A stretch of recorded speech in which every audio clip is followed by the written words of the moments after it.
Okay. Tagal ko na hindi nagbabike.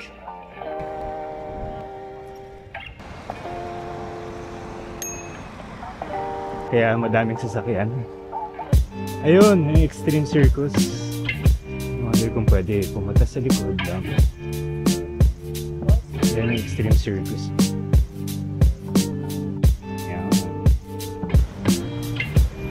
Sarap na hangin ha, medyo malamig-lamig.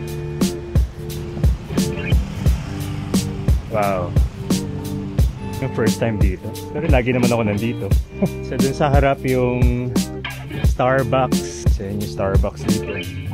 So yun yung Parklink. So kita-kita na siya, no? Pero sarado pa yung daanan. So, ang funky na itong bridge na dun.